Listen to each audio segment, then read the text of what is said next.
The Knights of Ren podcast is brought to you by Cool Stuff Inc., your source for Star Wars Destiny singles, sealed product, and more. Check them out at coolstuffinc.com.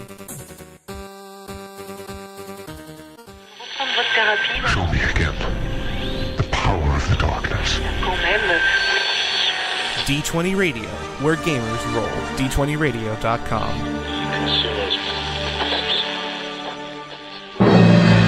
R2, light speed to Endor!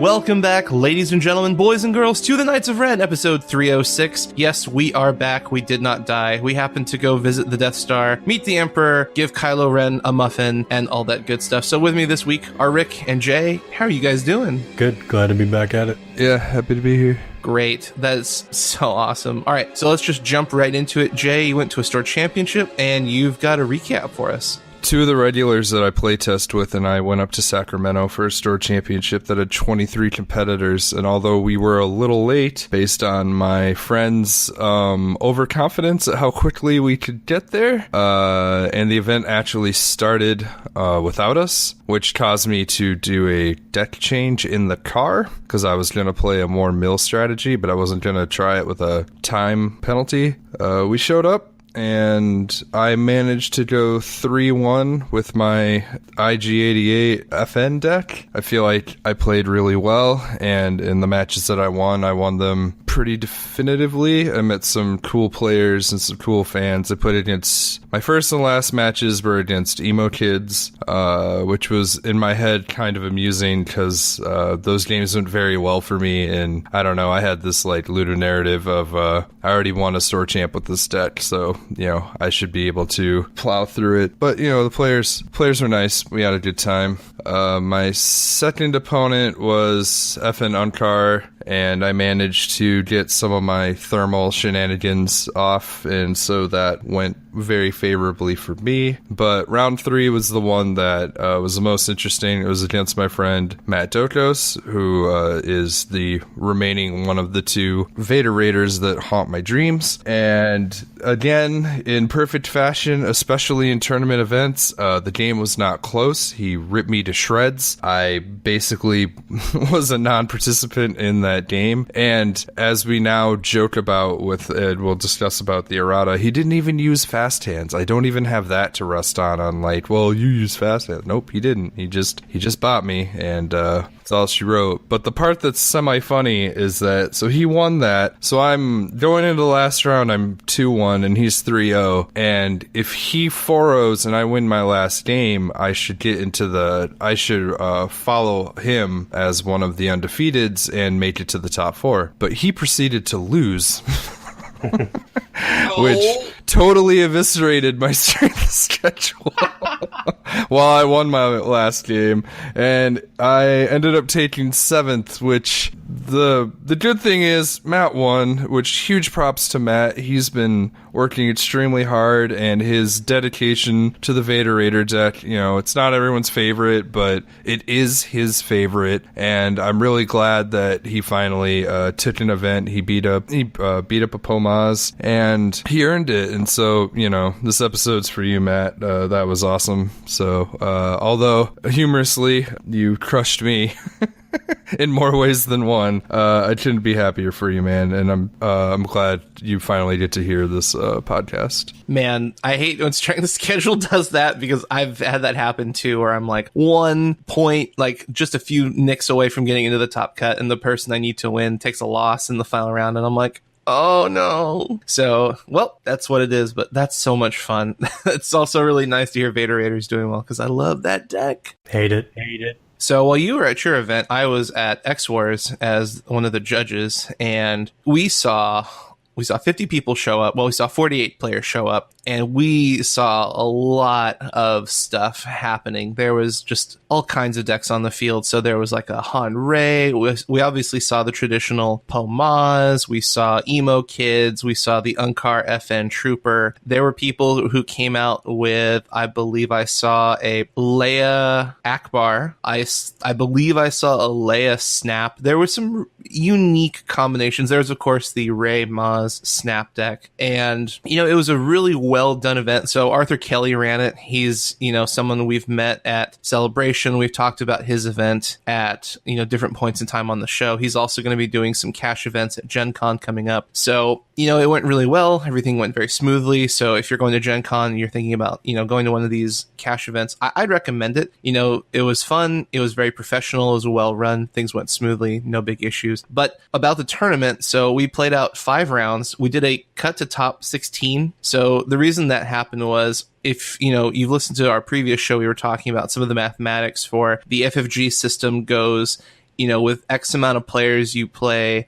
In this instance, you would play 6 rounds and then you would do a top cut of 8 players. And it just kind of was a kick in the pants to say, hey, you can show up to this event. There's cash on the line. You're going to play, these rounds. And then, if you go X and 1, you might not make it. So the reason he did the top 16 and 5 rounds was an attempt to give more participants a chance to make the top cut instead of playing more rounds with less people. And initially people were kind of confused because they're like, well, FFG says, do this. But the nice thing is, because it was a private run event, you can adjust the rules a little bit. And once we told people, hey, it's less rounds, more top cut, a lot of people were really happy, actually, because there were all of the undefeateds went in to the top cut, all of the X and 1s made it, and a couple X and 2s made it in. And that was really beneficial because I think only 2 people dropped the whole tournament. I could be wrong, but I know at least 2 people dropped once they hit, 3 losses in a row, and they were like, I'm just not going to play anymore.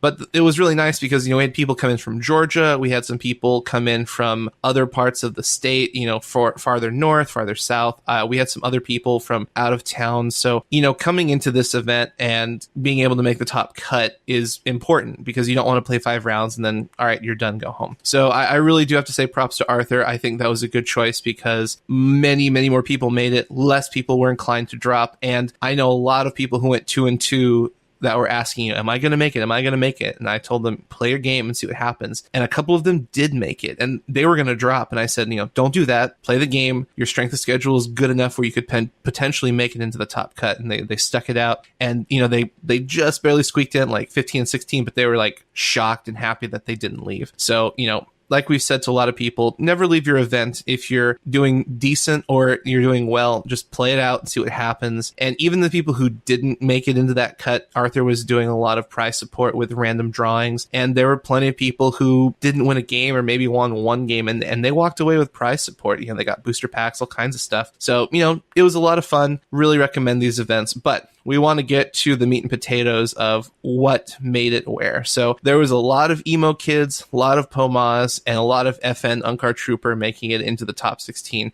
I'm pretty sure those were like exclusively the 3 main decks that made it in. Arthur's going to give us all a major cut of the deck lists, all of the breakdowns, the top 16, the top 8, all that stuff. So we'll actually have all of those metrics in the next week or 2. But this was before the Monday errata that came out. So Fast Hands was legal, as well as Ammo Belt was legal in terms of you could use Ammo Belt with Second Chance, and Fast Hands was any character applicable. It wasn't just a yellow character card. So you saw, obviously Poe getting the Fast Hands, Vader Raider getting the Fast Hands. You know what? There might have been one Vader Raider that made top 16. And so it was really interesting because in the entirety of the tournament, I believe 9 Pomaz decks existed. And when we went to the top 16, if my memory serves correct, only 4 of those made the cut. So you're looking at 16 decks, 1/4 of those are Pomaz. Then as you go through the bracket, so we go to top 16 to top 8, all the Pomaz decks made it through. We had 2 FN Unkars make it through, and then the rest were like emo kids and 1 Vader Raider. And then you go to,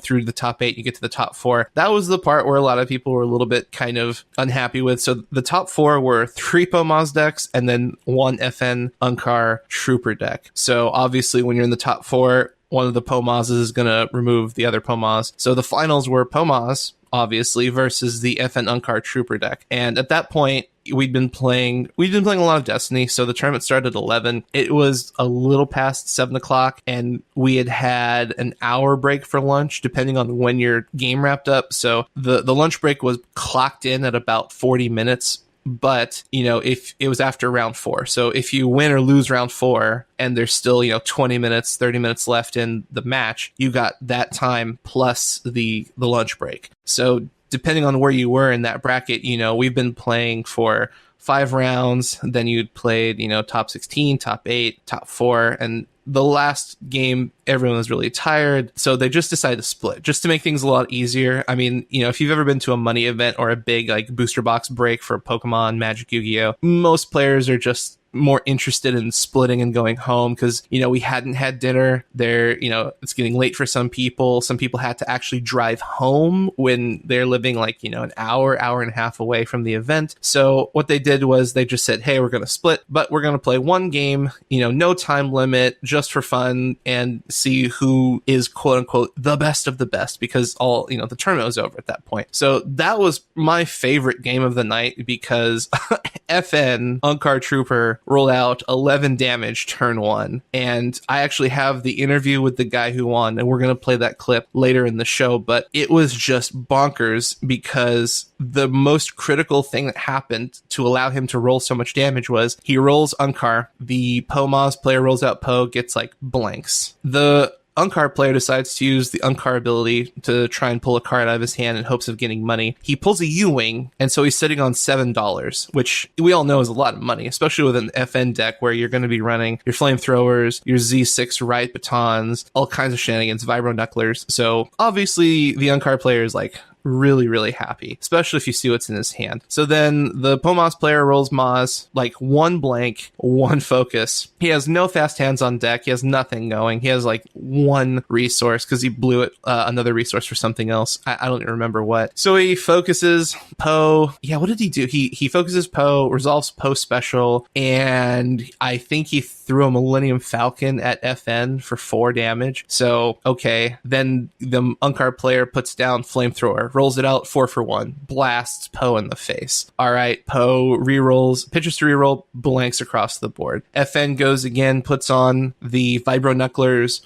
rolls out the 2 melee, spends $1, deals 3 damage, so we're at 7 now. Then with the ambush action, overwrites the Vibro Knucklers with a Z6, gets the 3 for 1, pays for that. So now we've dealt 7, 8, 9, 10, and it was just the Poe-Maz player was just baffled because FN hadn't even rolled at this point. It was just he claims and just sits there. Trooper rolls in his 2 damage for free. FN rolls a bunch of damage, and the Poe-Maz player's it's over. I scoop. It's over. I don't have anything to do. So the game was over in 5 minutes. We hadn't even seen the maximum amount of damage potentially, because sure, your FN Unkar deck runs through the cards quickly in your hand, but I'm pretty sure he had 1 or 2 cards left in his hand if he needed to reroll from max lethal damage. But I mean, Poe is at 11, and Maz can easily be just nuked the next turn with especially nothing on the field, nothing in his hand, no guns, no heavy blasters, no nothing available to him. So it was really fun to watch. But the tournament overall was just really interesting because there were a lot of people talking about how the meta in Orlando was nothing like they anticipated. The guy who brought his Leia Akbar deck was saying in his meta there is just guns everywhere. People are running Palpatine, people are running Poe-Maz, people are running other shooty base decks, and so he was ruining the meta with It's a Trap, because they would roll out, he would do the classic It's a Trap, have a bunch of guns, shoot you dead, and burst you down. And then he came to Orlando and the meta was not only mixed, but it was heavier in favor of sticks with your emo kids, your Vader Raider. There were a couple people running Luke and Obi-Wan. So you'd have I saw a Luke Padawan, Luke Rey, somebody had an Obi-Wan, and somebody else, I don't remember what, but he was just kind of surprised because what he was used to playing and what he had tested against didn't really apply to the X-Wars event because it was not guns everywhere. So it was just one of those interesting things, talking to players that, a lot of them tested against a specific meta, came to a big event with lots of players, vying for a cash prize, and they were just kind of stumped because all of their tech cards, all of their removal cards, all of their control options were rather fitted for a specific type, and they didn't get that type of damage they were expecting. So it was a really interesting event because It was, smaller than, say, a Gen Con or a Nova, but bigger than your standard, local event or store champ. And there's a lot of great players, a lot of high level stuff. And it was just really interesting to see a wide range of skill and unique decks really showing up to the event. Yeah, I think it's interesting to say that, about 9 POMOZ players in the field, which, equates to somewhere around 18%. 25% of the cut was POMOZ, and then, 75% of top 4 was POMOZ. I mean, that's a really good indicator of how good this deck is. Anytime you see numbers like that, that is very indicative of a deck that is easy to get you to the top cut. I mean, I'm not glad to see that it lost, but glad to see that, it didn't just completely dominate the event. It was a very interesting event because in some of the top tables, as the judge, I'm watching just to make sure things were going smoothly, because there was that whole debacle with, a certain cheater on a stream in the table. So I really didn't want that to happen at this event, just because, with cash prizes, there's just kind of like this understood thought that, cash is a little bit more valuable than, say, a playmat. So people might be more inclined to do things that would be cheating so that they can gain an advantage. Conveniently, we didn't see anything illegal. Nobody really did anything. All the decks were fine. But watching the games, it was just kind of neat to see the difference between the start of the day when everyone's really, really, really fresh, and then you get to late in the day and you've been playing like 9 rounds of Destiny, and people were making mistakes, not in the terms of play mistakes like, oh, I misplayed this card, or I rolled and cheated accidentally by doing the wrong event or the wrong thing, but people were like using their control options like weirdly. Like people were using electroshocks on blanks when they were like, I'm gonna remove that die, and then no one was really sure why. Or people would like discard cards from their hand to reroll, and after they reroll, they're like, wait, why did I discard that card? I needed that. And so it was just kind of unique to see like that longevity and that ability to kind of grind out Destiny is equally as important as your skill, because making critical mistakes like that can affect the way you place in the tournament. And I do think that some players unfortunately shortchanged themselves, where they could have gone much further in the tournament by making a couple critical players. They lost the game. And it was really unfortunate to see that, because there's nothing you can do and you just have to watch it happen. You're like, oh man, that's just a bummer. Special mention for my event along those regards, although our event wasn't long enough to have fatigue, the drive there and then the sort of panic of the match starting, we only ended up being about like 8 minutes late, and then of course you have to slam your stuff down, roll out your mat, grab your cards, grab your dice, and go. But still at the same time, like, thing that I undervalued was not eating, and that I think really kind of has a lot of mental cost. It was a silly thing that I neglected. I was kind of hoping we were going to show up to the event sooner, but I don't want to keep riding on that. But either way, because I hadn't eaten, I do think that affected my thought patterns and strategy, and just how tired and stressed I was in some of my events. And I still think I did fairly well. 3-1 is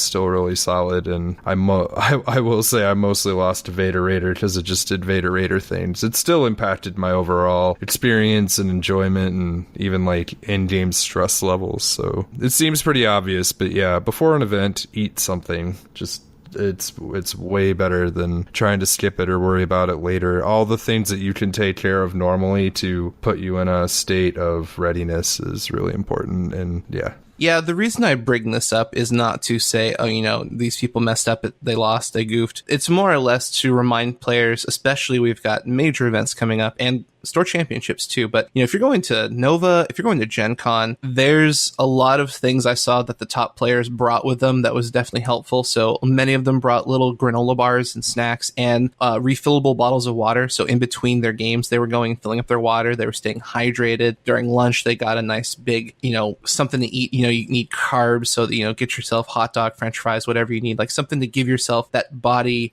the mental energy that you'd need.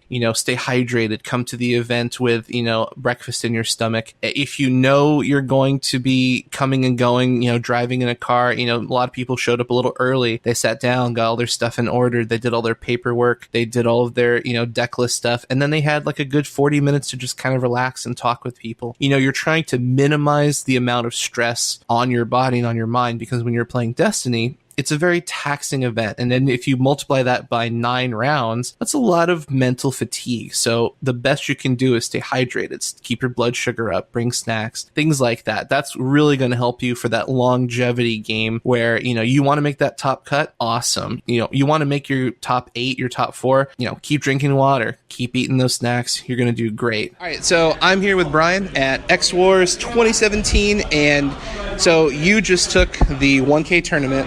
You went through 5 rounds, cut to top 16, went through all of that, and you saw a lot of Poma. So why don't you tell us about what you saw during the day? Like, you've gone through a long process. So in my first Swiss matches, I saw, honestly, a rainbow of things. The only deck I played twice was Kylo Vader. It wasn't until top 16 I played against Pomas 3 times, going into the finals.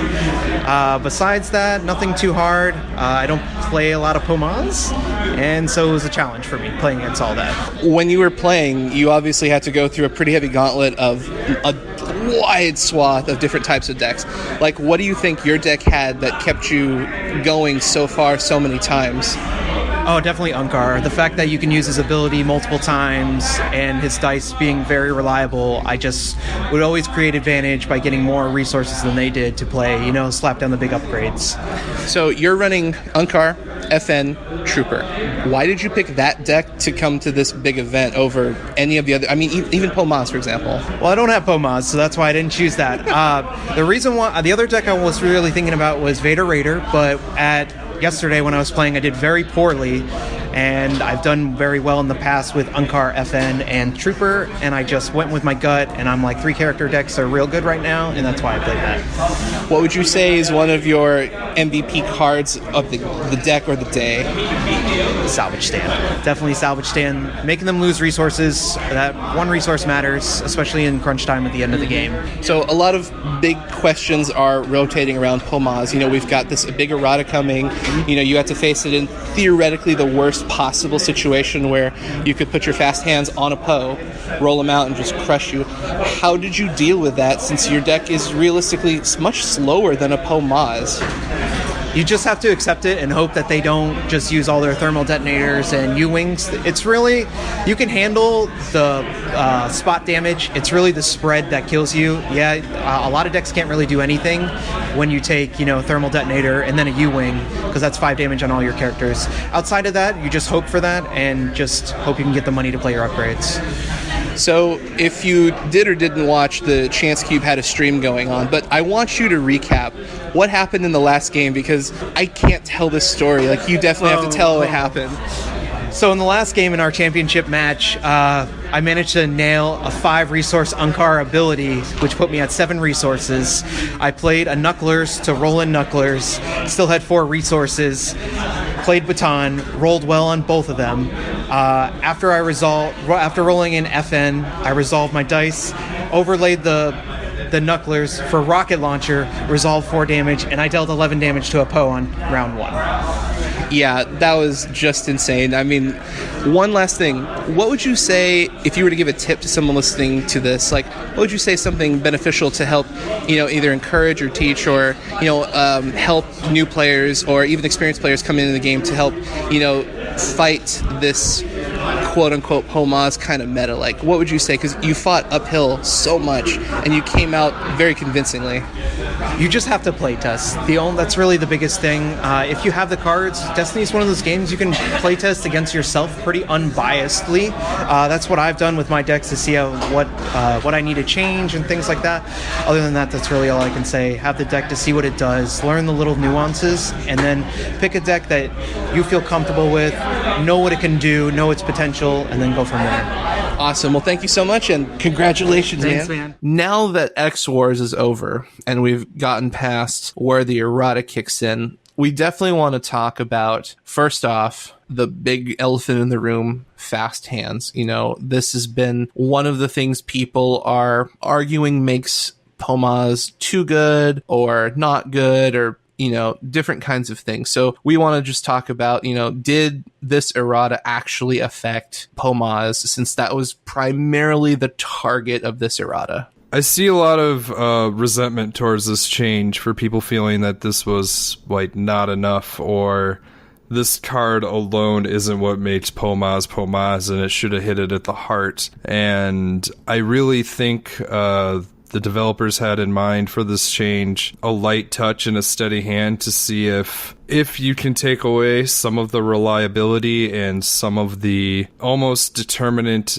gameplay styles that is offered to abuse cases with fast hands involving Poe and Vader and some of those characters. Like, you are correct that the times that the deck doesn't get those, it can still smash you, but you also have to admit that the times it does have those, it much more greatly invalidates your opponent's options for removal, because just thinking about like statistical rolls, when you roll out Poe, you know, there's basically 4 outcomes when you roll Poe that can happen. Both are good, in which case it didn't hurt or help you necessarily. One is good, one is bad, which fast hands greatly helps you, and without it penalizes you, or both rolls are bad, it didn't matter anyway. So without fast hands, only the first roll benefits you without being easily punished, and it makes it 3 out of those 4 scenarios with fast hands way better. So that matters a lot, honestly, for just how many times you roll in Poe off his initial activation. Yes, it gets scarier with things like hit and run, which you still have, and as a lot of people point out, you know, it still has a lot of the tools that makes it really gross. But I really feel like Destiny is often decided by a few choice moment plays outside of its inherent, you know, bonkers randomness that sometimes decides games on its own. But when games are close, a lot of times if a character lives or dies hinges greatly on, you know,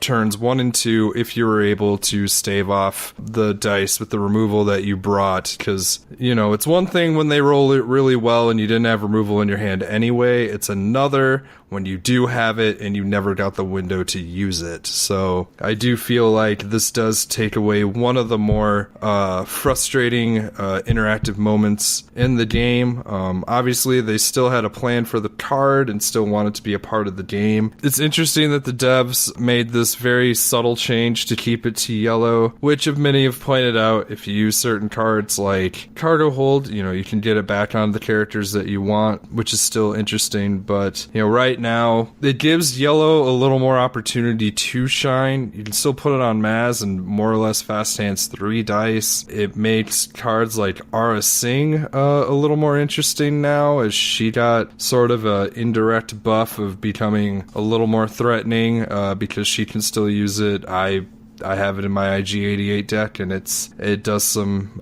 definite work trying to get those 3s out before, you know, they're deflected in my face or taken away by secluded beach triggers, which have been haunting me in my local meta. So overall, I do think the change did matter. I do think the devs didn't want to completely erase the Poe Maz deck, which, you know, is totally up to you if you think the game is for better or for worse without it. I know a lot of people have suggested severer, harsher ways of dealing with the decks and with the characters, and my thoughts are, you know, this probably will not be the last time these cards are nerfed or addressed, and I think they wanted to rein it in as we go into some larger events for the season. A lot of people have played and bought and traded and moved around to make this deck happen and have a lot of experience with it, and to have it utterly gutted I honestly don't think it's fair to players. I know a lot of players find that opinion unpopular, but I kind of want to know more what you guys think. I think they're taking a steady-handed approach, and there's a lot that can still change to improve the meta and things going forward, but with the backbone of, again, there still are a lot of strong decks and options, and I don't think the developers were saying,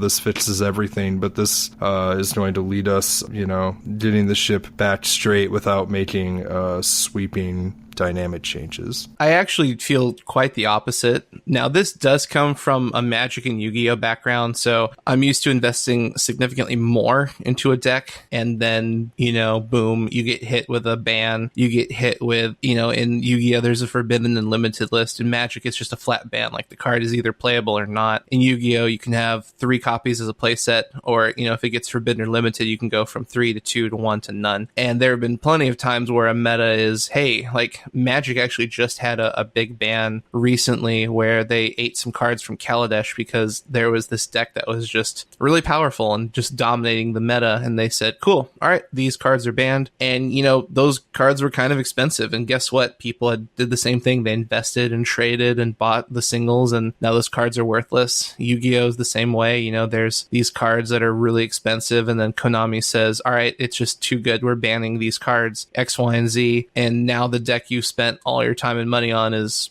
dead, and you can't really play it efficiently or well, and you just have to go somewhere else to a different deck. So I'm used to it. I don't have a problem with it. That doesn't bother me. The big thing that is annoying is, like people have been saying, Pomaz just shows up and it just wins. It's kind of like red deck wins from Magic. You just sit down and it kind of plays itself out. So, when you win with Unkar FN Trooper, like, you have to skillfully play that deck, and you have to get lucky and pull big cards out of your opponent's hand and spend those resources wisely. With Pomaz, that is not the case. Like, you just kind of play the dice, you see what happens, and if they don't roll well, you roll Maz and you get those focus sides and focus Poe into damage, and then you just shoot your opponent or use the Poe special. Like, you don't have to get any lucky draws out of your opponent's hand. You don't really have to mitigate and micromanage resources nearly as tightly as many other decks do. So it's not a deck I enjoy playing. It's not a deck type I enjoy watching because it's kind of linear, and I do wish that the deck was playable but not prominent, if that makes sense. Yeah, I kind of sit in the middle here. I don't feel that this errata did too much to specifically Pomaz, but I think the change needed to happen, and I think it was actually a good change. It gets rid of some of the more abusive cases of it, while simultaneously, like Jay said, making other characters and stuff like, and other decks get a little bit of boost, right? So it's kind of twofold, right? You get to hit, Vader Raider, Pomaz, Snap-on, things like that were taking that to a higher level with the fast hands, while still making cards that don't see a lot of play, like Arsing and stuff like that, to be able to be playable now. The ammo belt, whatever, it probably should have been like that anyway. It didn't make a whole lot of sense, and it just kind of, unfortunately, it kind of took a hero mill down a peg that wasn't too threatening as it was anyway, but at least it's a little bit more thematic on it. And Jay is correct that Pomaz is one of those decks that takes a lot of legendary cards and throws them all together, and if they were to completely kill that, you would feel a little bad about investing in all those, but hey, at least you got a bunch of legendaries that are still good. The biggest thing that came out of this rules update for me was the change to how focus works. And it wasn't even highlighted in the rules. Now they took out the other die when talking about the what you can focus, which then made My Ally as a Force able to be used on itself when you're showing a focus side to change that die to whatever you want. And that kind of gave a boost to specifically Luke and Obi-Wan, who have these focus sides that before were just kind of, eating their own die to do a small amount of damage. You still have essentially the same upside of, dealing 6 damage off of, one die as you did, but you also have another way to use that card that is actually very powerful and, highly costed because of it. So, that particularly was my favorite thing out of this. They did a lot of bringing in the rules to kind of fix how they want it to happen, I guess you could say, and it made it more in line. When I first, saw that you could use My Ally as the Force, I was like, this doesn't make any sense. It's not how the rules are written. Why are they just saying you can do that? Then I went and looked at it again, and they did take that other out. So, good. At least it follows the rules right now, so... It does make focus a lot better because it's not self-cannibalization anymore. I mean, if you eat... It still is self-cannibalization. I mean, you can't focus you can't have the one focus on Luke's die to focus that same die to 3. You still have to remove that die.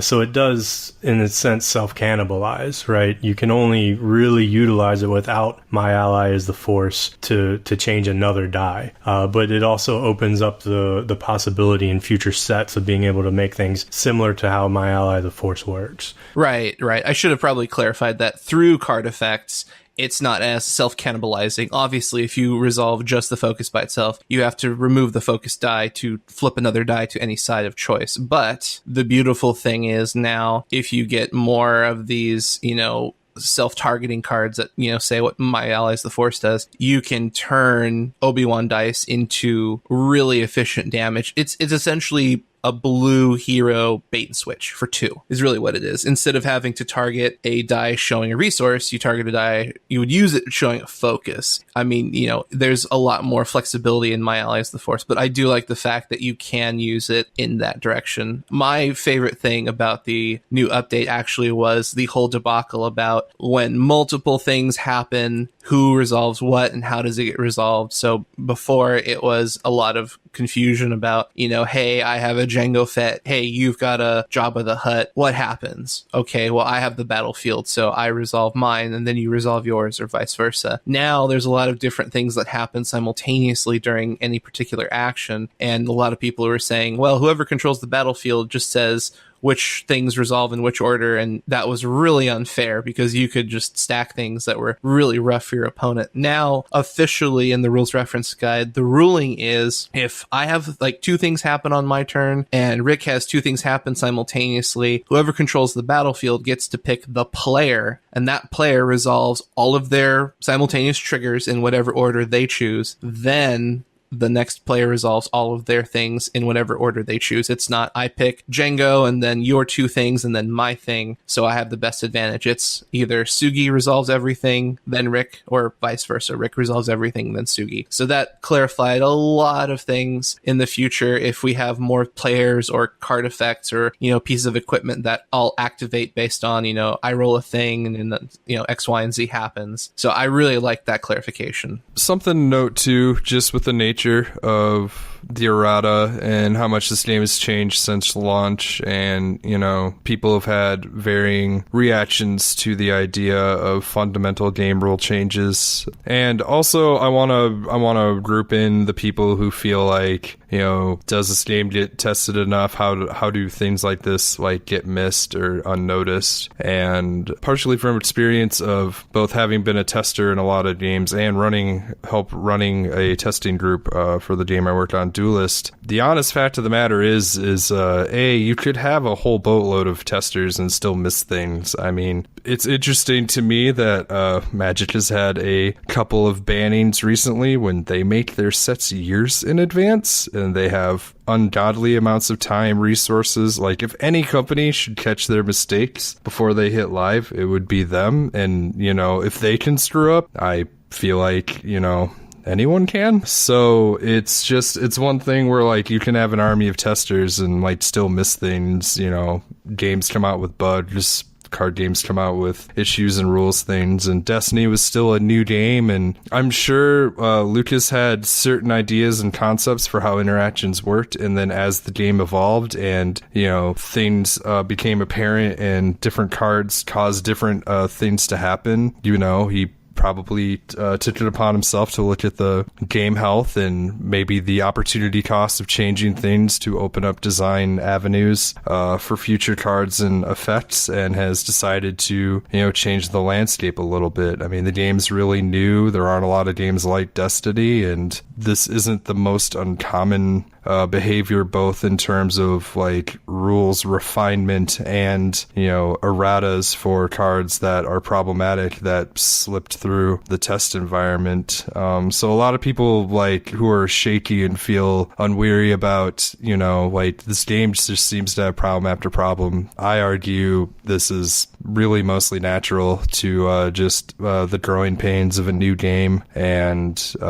we've learned a lot. Players have learned a lot. You know, the designers have learned a lot. And I feel like the game would be in a much worse place if the developers were inflexible at finding more ways to improve the game for the future based on the lessons learned, you know, in the first year of its design. I honestly feel like these decisions are improving the health of the game, and I can fully understand how that is hard to see, but at the same time, this isn't super unnatural as hard as it is to believe. Yeah, I do agree. It's better to have minor course corrections than just this massive ban hammer, because I say this from experience, like especially in Yu-Gi-Oh, when the ban hammer hits and certain decks are nerfed, like the meta just goes into flux. So, you know, if you have a Po-Maz ban, and it's just like Po is banned, Maz is banned. Okay, cool. So then you just kind of go back into the no man's land and you're just like, what is good? What is not good? And that is fun, don't get me wrong. But then some other deck shows up and it becomes a dominant force, and then people complain about that. And then it's like, oh, you know, if it's a banned system like Yu-Gi-Oh, then generally it becomes one of two things. Either the new deck becomes banned again. So it's like, hey, say it becomes Vader whatever, Jabba. Oh my gosh, Vader Jabba is the best thing ever. Okay, ban hammer, boom, Vader Jabba is gone. Okay, well then something else comes up, and then it's like, bam, that thing keeps getting banned. So you're just constantly like in fear of, do I really want to play this deck because I know it's going to get banned? And that's a big problem with Yu-Gi-Oh! Is like you invest all this money, you win these games, and it's like banned, and you're like, oh, all these cards I have, I can't play. So then you trade them and buy new cards, and you get a new deck, and it's like banned. Ugh. So I don't think a ban list is necessarily what we really want to see, just because it creates that fear of all this money and time invested becomes randomly useless because it just gets ban hammered. I mean, sure, we would all like the erratas and things to be a lot tighter and the game to be tighter, but I think FFG is doing better than they've ever done before. If you've looked at previous LCGs, things have taken much longer, if not too long, and the game just has a terrible pacing because nothing is done, and, you know, silver bullets aren't really the answer to certain decks.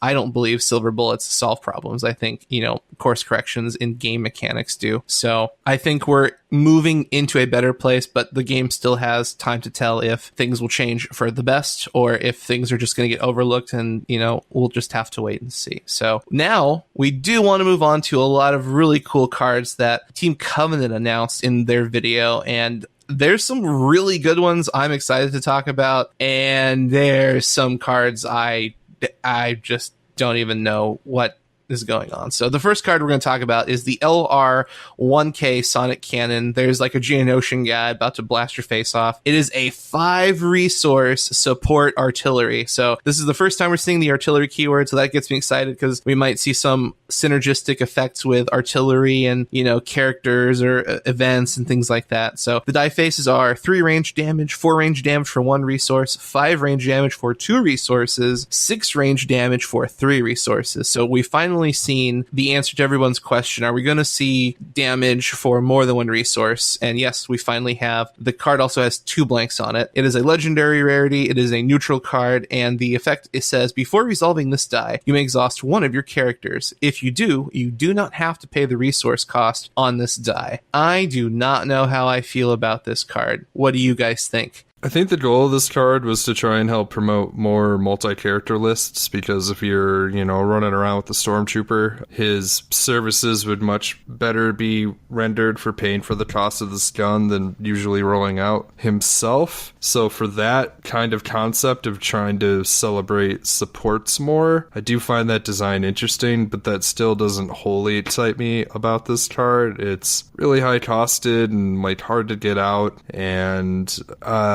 without seeing like more support, I just don't know how to play it is the most straightforward way of saying it. Is there a way to realistically get this out in the first 2 turns to really matter? And then you also have to realize that, like, on average, for every resource you pay, you're usually doing 1 to 3 damage or preventing 1 to 3 damage. And so to invest 5 resources into a support that may as well get deflected or removed, unless you're getting, like 2 good shots off of this thing, was it ever worth it at all? So I think it's, interestingly designed, and if there's a way to maybe cheat this into play or some way, like Quad Jumper, I still think is like one day just going to run screaming out as one of the hot legendaries for support decks, but I don't know if it's going to build towards this.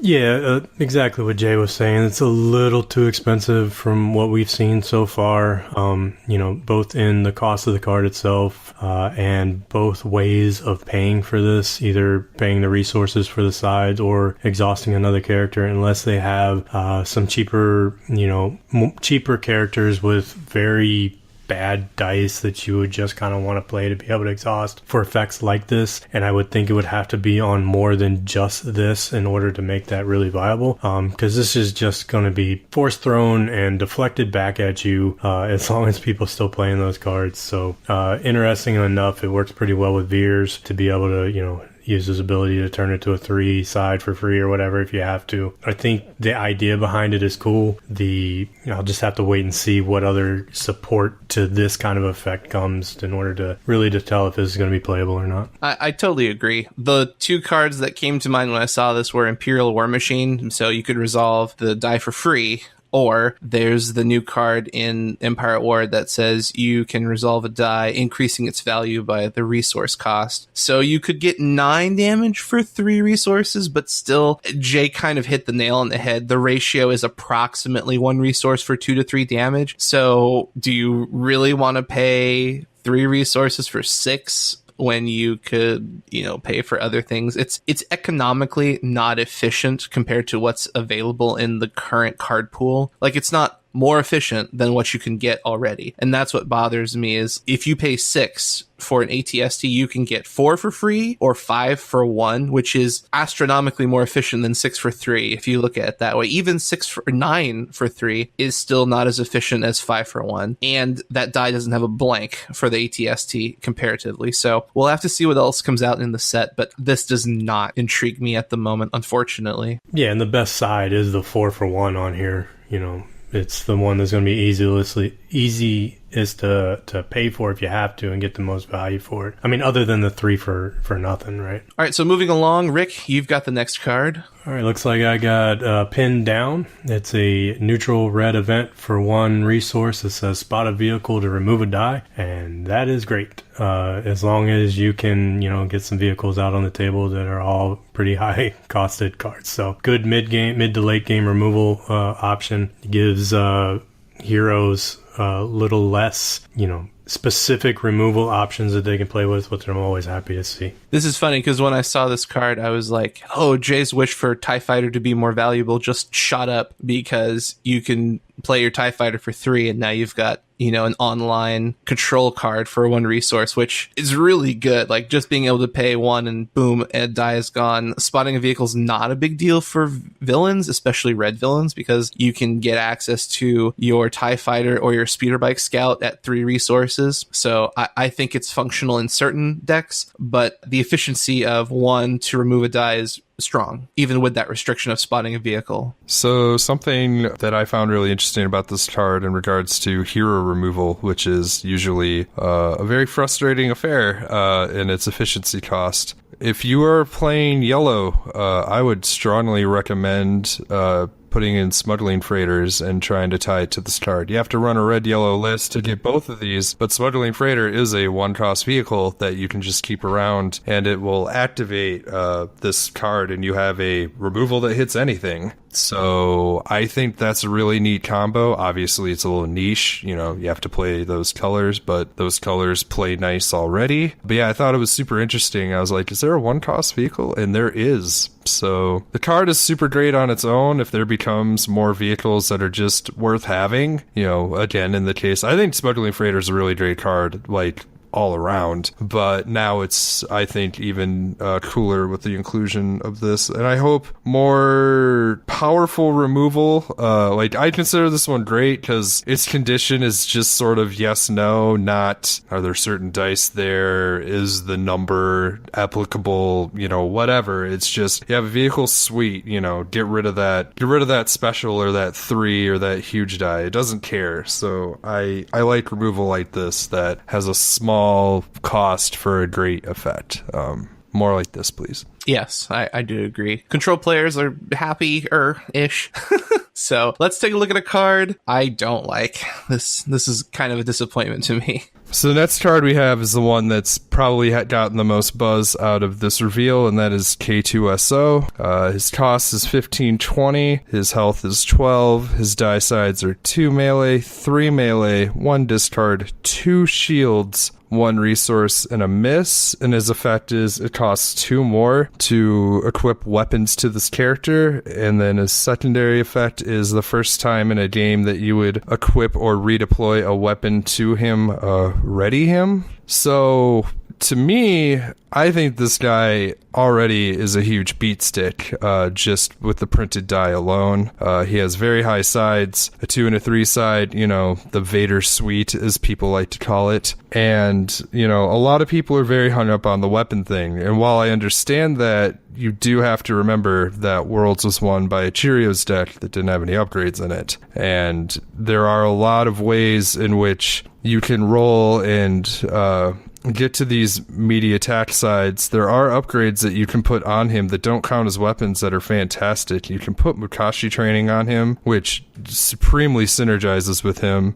You could put force training. It's not as good. It is an option. I also think promotion is still very undervalued, but it has a damage side, it has a focus side, it has money sides. It helps you draw a card, which you can get more rerolls in, and just makes him meatier in, his attack patterns. And, people are like, yeah, but Vader has Force Strike, and Vader has Bait and Switch, but Red Hero it's a trap, which is still far and away one of the most powerful cards in Destiny. Regardless if it's supremely being used at the moment, that card will always be a smoking gun. And melee is everywhere right now, especially with Viber Knife. So, you can definitely take advantage of, even just paying 1 and dealing 6 is nothing to be upset about. He's harder to pair, I understand. Again, the removal suite for heroes isn't as good. There are fundamental issues in the surrounding problems of making a deck for him, but while I do find his weapon equipment restriction a little penalizing that it's continual, I wish that the first weapon you equipped got the penalty if it had to be there. You do have to remember you can still overwrite, and I do think that FFG has a problem still with costing red hero stuff, because they just always have to acknowledge the immense power of rearm, and I think that was factored into the cost of this power. But furthermore, just getting that 1 weapon on him and potentially hitting again for 6 is a really good ability, can get you that turn 1, turn 2 kill with him. A lot of players are frustrated that it's hard to quote unquote live the dream and get 3 awesome weapons on him and swing again, mightily. But I still think 1 or 2 small upgrades that don't count as weapons, or, hopefully there's a good, red melee weapon coming in set 3 that heroes can use. But I don't think he's this unplayable garbage that people make out. He has 2 very strong sides. He has a 2 shield side. Yes, I know Viber Knife's a card, but hey, he also really, really, really uses Viber Knife extremely well. So if you can circumvent the cost by using rearm or overriding, which yes is slightly painful, but again, the first time you do it, you get 2 really amazing dice back into the pool to pummel your opponents with. And I don't see him as a failure in design. I just think that his penalty is a little high. But if you're creative and there's more cards that come out that are effective but aren't necessarily weapons, another card I really think is good with him is Lone Operative. I do think he has a place in the game. Yeah, I mean, he takes a lot of work to kind of, well, not really work, but he goes against what you're used to doing, with just throw weapons on dudes and turn them sideways and roll dice, right? But, you know, he likes redeploy. At the same time, he doesn't like redeploy because, you know, if your character that you're putting the redeploy weapons on is close to death, you can't claim. Right, either that or you're just gonna lose the redeploy if you want to still try and get the reactivation out of them. You know, there's a lot of restrictions to just get a Vader-like character in Hero for some reason, and I don't understand it. But you know, he does have a place. I think he will surprise people. You know, there's a lot of talk about he's just not that good. I think he is good. His dice alone are very good. So, you know, there will be a place for him. I don't know if he's going to be the top tables, but he is a fun card, and you know, he's very powerful on his own. Yeah, that's kind of how I feel about his kit right now. It's just, we're in a vacuum, and so seeing this without anything else outside of the 15 cards from Empire at War, he's just not any good in my opinion. I mean, sure, he's got the Vader suite and he's got good health, but then if you look at Jyn, who has better damage, well, she's got 2 and 2, so she's got less damage, but she's really consistent. So she's got 2 damage sides, 2 discard sides, and her effect is always on, and it's always giving you an economic boost, and nobody plays her because she's just costed way too high. And I feel like at this point, with this card in this time space, K2 just isn't any better. Sure, he deals more damage, but like, you have to pay way more money to get anything on this dude, and he's just, I keep looking at Jyn and I'm like, Jyn is really, really good and people don't play her. K2 is a legendary who's way more expensive than she is in terms of your economy. I just don't see him getting played. Now, if more cards come out and prove me wrong, and there's upgrades that aren't weapons that deal sticks damage, or, you know, Makashi training and other things pop up where you can just throw stuff on K2 that isn't an upgrade but boosts his output of damage, then that would obviously change my opinion. But like right now in this vacuum, I just do not see a way for him to be prevalent in any kind of meta coming up. So, I mean, I'd like to be proved wrong. I loved his character in the film, but it just doesn't make sense. Also, him having a gun in the art, a lot of people have brought this up in like Facebook and forums, like,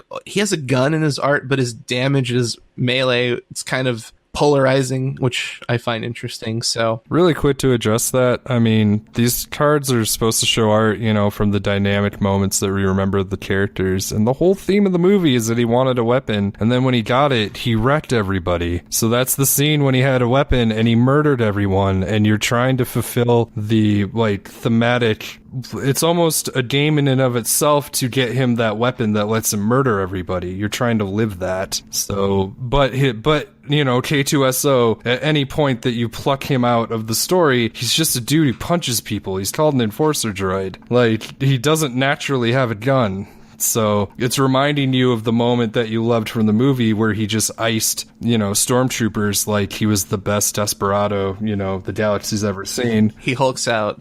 Yeah, so, like, I get how there's some dissonance, but, you know, like, pound for pound, he's not naturally gifted with a gun. It's the reason it's his flavor text, people. All right, so the next card is a pretty interesting card. It's a zero-cost neutral event. It's called Roll On, and the card effect says, reroll one of your dice. You may reroll that die. You may reroll that die again. So this lets you reroll a single target die up to 3 times. So I'd love to hear how you guys feel about it, because I'm rather unclear about this card, if it's good or bad. So a lot of people keyed into it very quickly that this card is really gross with Salvage Stand, Dark Presence to a lesser degree, and of course Imperial Inspection, and that all these cards, your eyes may deceive you as well, all these cards that care about a certain result being rolled, now you have a way to basically spam roll for the cost of one card to try and hit those sides. And more interestingly, you can try to hit them, trigger it, and then re-roll it into the side you want if that wasn't the side you wanted to begin with. So I do find this to be a really interesting sort of blowout card for Unkar to make sure that he hits, all of his dastardly devices. I mean, in a nutshell, it's just a lot of re-rolling in one action.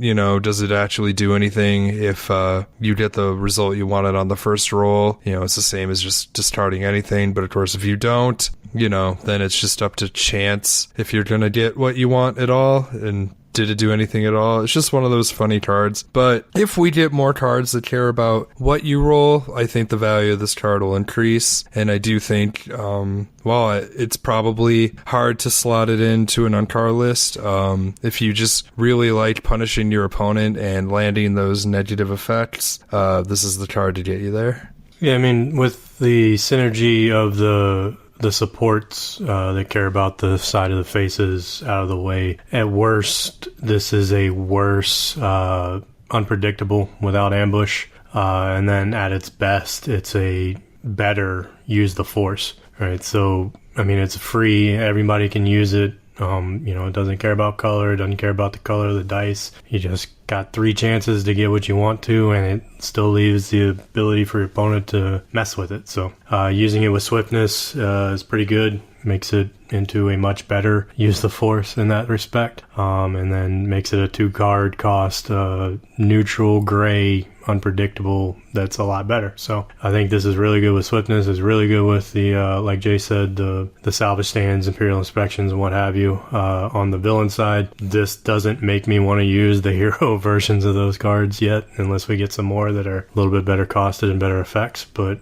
all in all, it's a cool card. I'm not sure if it really fits into a deck without the Imperial inspections and whatnot to get added bonus for it. Yeah, that's fair. I can see that. The only die in the game right now that can actually fulfill inspection, salvage stand, and dark is Jabba. So that was my only concern, is if you were to target somebody else. Unkar doesn't have any discard sides, so you wouldn't be able to trigger Dark Presence. If you targeted somebody else, you may or may not be able to hit Salvage Stand or Imperial Inspection. I find it interesting. I kind of feel like this, similar to K2SO, like inside of this vacuum, it's got some uses in some very specific iterations of certain decks, but like as an overall generalized card, I don't see it. Kind of like you said, Rick, I don't really see how this is useful in Hero. I mean, sure, you could use swiftness, and that means great, you have ambush on this card, so you better get what you want after realistically having rolled that die 4 times, because you rolled it once to get it into the pool, then you hit it with swiftness, hit roll on with ambush, roll that die 3 times. Like, if you just roll it 4 times and can't get what you want, that's just gotta hurt super bad. But it does help mitigate a lot of the luck factor in the game, so you more often than not should get what you want. And if you tack on swiftness or somehow get ambush on this card, if there's other card effects that allow that, then yeah, this is a really strong card for consistency, where if none of those things are available or you just don't have the space in your deck, I feel like this card's kind of wonky, because I don't know if I really want to spend a card to reroll a die 3 times to get what I want, and then someone removes it with some kind of control effect. So we'll see how it works. Right now I'm just kind of 50-50 on it. It's interesting. Like, the design space, I can see what they're going for. I really like it. I kind of wish it had ambush and it cost 1. That might be too good, but it is fair where it is right now. It's too good for heroes at that point, but yeah, no, it's I don't think that it just doesn't. It's not good for heroes, or it's not good for villains, or whatever. But it just, I don't see it fitting within the 30 card limit in a constructed deck. Now, if there's ever a draft format that comes out, this will be a playable card in draft, but who knows when that's going to happen, or if it's ever going to happen. But again, it's a well-designed card. It's a very flavorful card, and it can be good, and it kind of hits all the top buttons, but is it going to fit? Is it going to be able to be better than 29 other cards or 30 other cards, right? Yeah, I was thinking about that because I looked at this card and I'm like, I don't feel good about it in constructed, but in like sealed or limited or even draft, like this card would be really, really powerful. So it's just, I'm hoping with the designs of the game and where the game is going that the developers have taken into account like sealed, draft, limited events, because there's lots of other cards that inside of a cube are really, really good. Outside of a constructed format, they're great. Inside a constructed format, they're just not powerful enough compared to the other options. So yeah, I totally agree. This can see play in other formats if they ever exist. All right, next up we have Thermal Paint, 2-cost hero upgrade weapon. After you activate attached character, force an opponent to choose and deal 1 damage to one of their characters. Then you may discard this upgrade to deal 1 damage to that character. Obviously, like they said in the Team Covenant video, this is really good with Sabine. Outside, maybe there's some definite uses there. Like the level goes up exponentially when you're using Sabine with this, but outside of that, I'm not sure. In regards to Sabine, her ability to sort of use and snap this off the moment the round starts is sort of another kind of planetary uprising effect that heroes seem to be creeping more towards, these like immutable damage sources. And it makes me curious, like, if you combine both of those cards, like how scary she can be. Sabine is, to me, already shaping up to be one of the nastier characters coming out of Empire at War, and she can still use fast hands, which is pretty dang good on her also. So I kind of find her a little terrifying, and, everyone was clamoring for another thermal, and although this is a lot probably weirder and different than what people were thinking, I do find it to be an interesting card. But unlike Detonator, I don't really think, unless you're playing her, you'll see this card in very many decks, but I could be wrong. So I just, when you brought that up there on like the first activation, how does this sound to y'all? If you have, Thermal Paint, you have Sabine, you have 2 of the planetary uprisings out, your battlefield is Mustafar, and you have a Infamous out on the board. Does that essentially allow you to activate Sabine, play Thermal Paint from your discard pile, give it ambush, discard the Thermal Paint to do 2 damage to whatever, or to their 1 character that they have left, and then claim with your ambush action to do another 5? Yep. You could do 7. That seems pretty good. I mean, there's a lot of things that got to go right in that situation, and you're probably winning anyway, but that's I have first action, you have less than 8 damage, I win, right? Yep.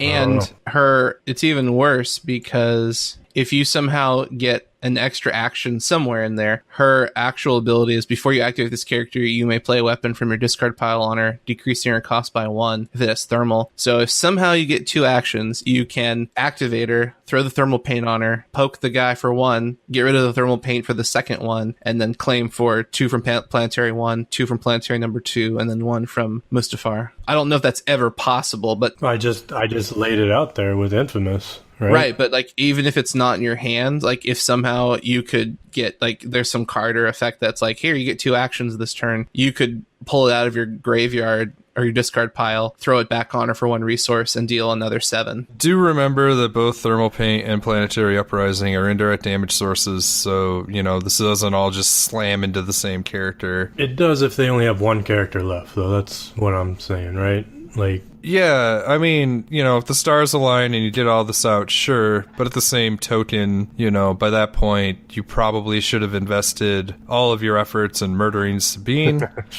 Or, we don't know what kind of new removal stuff is. Like, Sabotage has been making, some appearances in some of the higher level play decks in response to cards like Planetary Uprising. And, if you're afraid of this deck, like, getting all the wheels to work, I need to see more things that would make this reliable without, Sabine turning to dust. I think she has enough going for her already, and for one of the first times in Destiny, I really badly want to play a hero deck, but I don't know if this is the direction I would go, but I can definitely see it as one of them if it's still as tricky to deal with all these things as it is now. Yeah, it's an interesting thought you had, Rick. The only problem is yellow hero in general just isn't a moneymaker. It's not as efficient as villain yellow, so you'd have to have 6 resources at that point, because you would have to have 2 for the paint and then 2 for each iteration of Uprising. I mean, sure, it's possible. It's an interesting combo. It's 1 for the paint,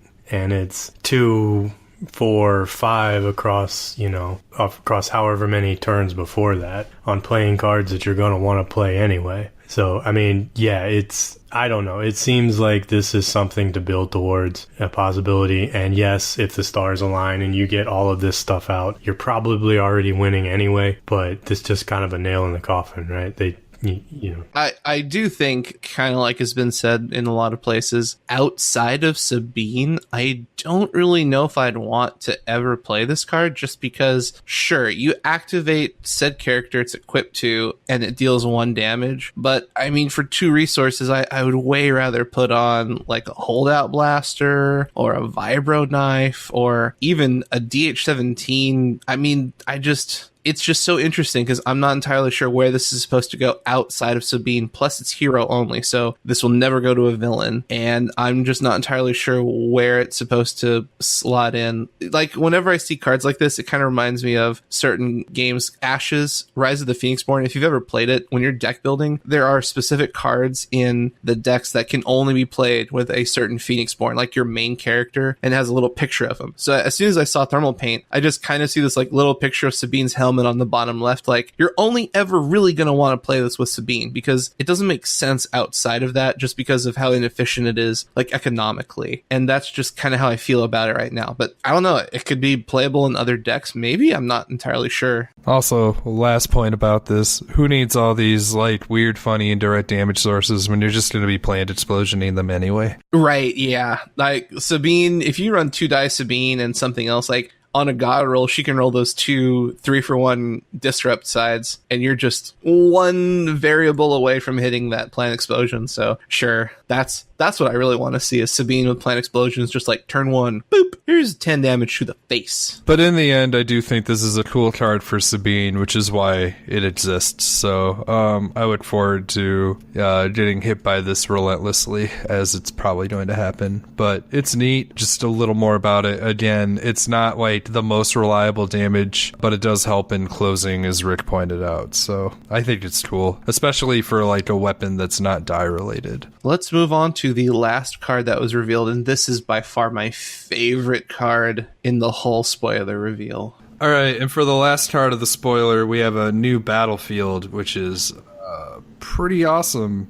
It is called Weapons Factory Alpha. Its effect is, while you control this battlefield, the cost of the first vehicle you play each round is decreased by 1. So there's a lot of interesting things about this battlefield. First off, it doesn't have a claim effect, it has a state-based effect. So it makes winning initiative a different sort of endeavor, being able to try and cheat out, some of these vehicles that you want to play. You could play the Smuggler's Freighter for free, just as an example. Probably not why people are going to be playing this, but even like paying 2 for a quad jumper is pretty exciting in terms of ramping and getting more vehicles out and so forth. I do feel there has been some budding vehicle decks that have been dying for support, and I do think that this is certainly a huge push in that direction. The conversations have been leading to set 3, like, is it actually going to make supports viable? We don't know, but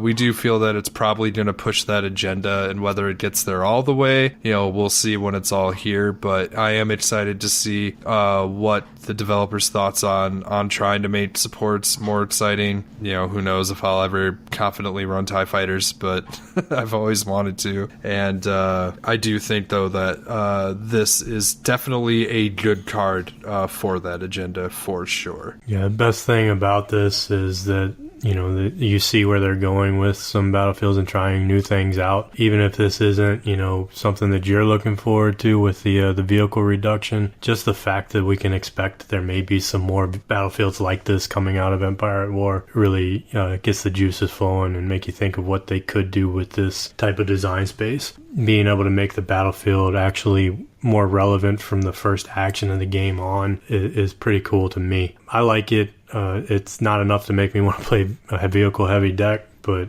the fact that it exists is enough for me. Yeah, I actually squeaked a little bit when I saw this because I run a super duper vehicle deck with Unkar, and he makes so much money. He can afford all of it, and now with Thrawn and Unkar, it's so nasty. But on top of that, there's so many things about this card I like. So first of all, the vehicle decks have the extra punch that they need to ramp into the damage, because one of the biggest problems with the vehicle decks now is they're really slow. Like, you essentially just kind of let your opponent punch you in the face and you hope to survive, and then once they've claimed, you use Unkar to make a lot of money, you play out your vehicles, you run the TIE fighter, and then you just throw as much damage as humanly possible, and you reroll a lot in hopes to get a turn 1 KO on one of the characters your opponent has, and then you move into round 2. The problem is, if you don't make that happen, you probably aren't going to win. So it's a really heavy risk versus reward. Like, if you don't get the cards you need or you don't get the die rolls you need, you're just facing an uphill battle. So being able to help mitigate some of the economy struggle is going to be really nice for the decks as they are right now. Like, we don't know what the whole set is, so we could see